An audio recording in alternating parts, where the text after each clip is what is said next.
Bienvenidos a Radio Sapiens, la radio científico-cultural divulgativa. radiosapiens.es.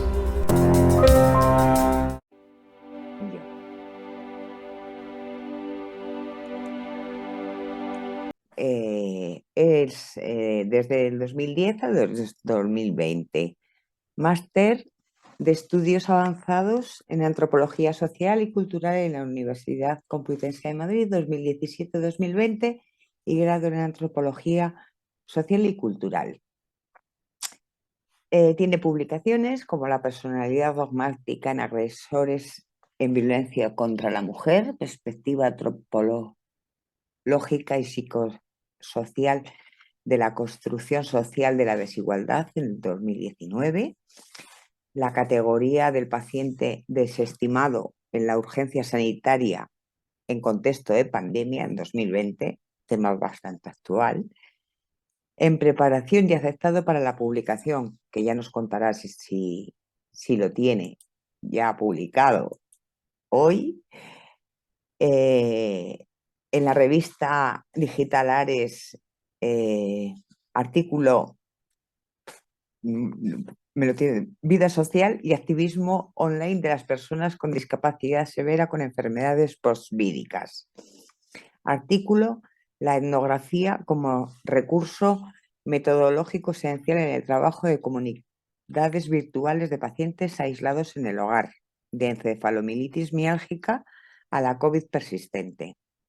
En la Universidad de Castilla-La Mancha, artículo Tanatopolíticas contemporáneas, la degeneración de discapacidad, incapacidad en los contextos, en las enfermedades en disputa, contestadas o controvertidas. Y de lo que nos va a hablar hoy es de las enfermedades médicamente inexplicables, MUS, la carrera moral de los pacientes en la construcción biopsicosocial como enfermos mentales. Que no tiene nada. El título no es nada. Cuéntanos. Disculpa. Bueno, lo primero que voy a hacer va a ser, antes de poneros el PowerPoint, os voy a comentar dos pequeñas viñetas. Por un lado, quiero leeros un texto de hace ya 13 años, en el que dos autores, Conrad y Baker, hablaban de las enfermedades controvertidas y decían que hay algunas enfermedades que están estigmatizadas y otras no lo están, que algunas son controvertidas y otras no lo son, que algunas son consideradas discapacidades y otras no, y que lo importante es qué es lo que hay, en qué distinción hay para que exista una controversia social y que sean razones sociales y no meramente biológicas las que establezcan estas fronteras.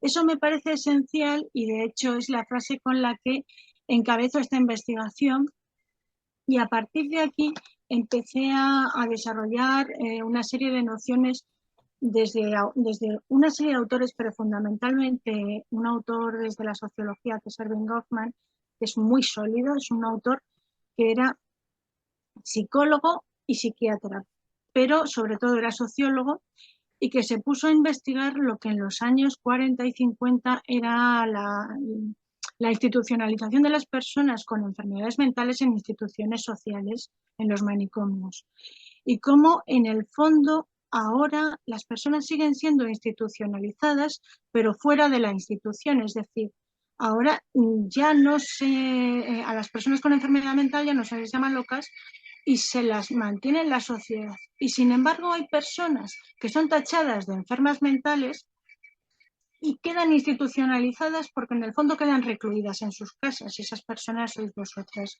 Entonces me pareció tremendamente sugerente este guiño, unido al concepto de estigma de Goffman, para hacer un análisis y a la vez una crítica de esos procesos de psiquiatrización y psicologización. Y al hilo de esto, la otra viñeta de la que os quiero hablar, y tengo aquí Twitter abierto, es una cita de Tane Black, que imagino que lo conoceréis todas. Es un paciente de encefalomielitis miálgica que lleva muchísimo tiempo enfermo y es un gran activista. Y me llamó muchísimo la atención este tuit, que es del día 21 de octubre, en el que dice que las personas necesitan creer que la razón de que él esté enfermo es porque tiene un problema personal, que tiene creencias negativas, que está enfermo mental, pero que necesita hacer ejercicio, o que tiene incluso un conflicto religioso. Y entonces se pone a pensar, porque si ninguna de estas cosas es cierta, entonces nadie está a salvo. Entonces podemos tener miedo porque todos podemos enfermar. Y me pareció este tuit de Tane Black me pareció muy interesante para utilizarlo aquí, porque la cita que os he leído y este tuit son los que marcan esta investigación. O sea, en realidad yo lo que quiero es dar visibilidad a vuestras enfermedades, pero sobre todo quiero hacerlo en lo que son enfermedades biológicas. Y para eso lo que hay que ir a atacar es todo aquello que intenta psiquiatrizaros y que intenta psicologizaros, porque esa es la raíz del problema. Porque cuando se sustenta la organicidad de la enfermedad y ahora empiezan a buscarse biomarcadores para la COVID persistente, es en ese momento en el que podemos evidenciar la existencia de una enfermedad, porque se os saque de ese esquema de enfermos mentales. De hecho, incluso estaba leyendo también hoy otro tuit de otro paciente de COVID persistente cuyo médico le había dicho ayer en consulta que no existía el COVID persistente. Claro, si no queremos verlo, si lo relegamos, lo que no vemos no existe y no queremos verlo. Y no queremos verlo por razones económicas. Os voy a compartir, a ver, creo que os puedo compartir, no sé si pantalla o por lo menos os comparto el PowerPoint. ¿Lo veis? Voy a ver si puedo ponerlo a pantalla completa y ampliarlo un poquito. ¿Lo veis bien ahora? Bien, pues voy a minimizar esto. Aquí. Entonces, este nombre tan largo tiene una razón de ser. El nombre con el que empiezo a hacer esta investigación es el de las enfermedades médicamente inexplicables, porque es el nombre que no me gusta, porque como médicamente no se explica, pues buscamos otras explicaciones alternativas como es la psicológica. Entonces, ahora os explicaré bien la diferencia y por qué uso un término u otro. Y lo que hago es utilizar ese término de Goffman que habla de la carrera moral como el paciente mental que entra en una institución, y cómo en el fondo hay un paralelismo en cómo sois vosotros como enfermos construidos mediante el paradigma biopsicosocial como enfermos mentales. Para hacer este trabajo, obviamente, he de decir en primer lugar que yo soy una persona con una discapacidad orgánica invisible, como todos sabéis, y que yo tengo fatiga crónica y he tenido dolor crónico 30 años de mi vida, hasta que ya me quitaron todo el intestino, entonces ya pues muerto el perro, se acabó la rabia.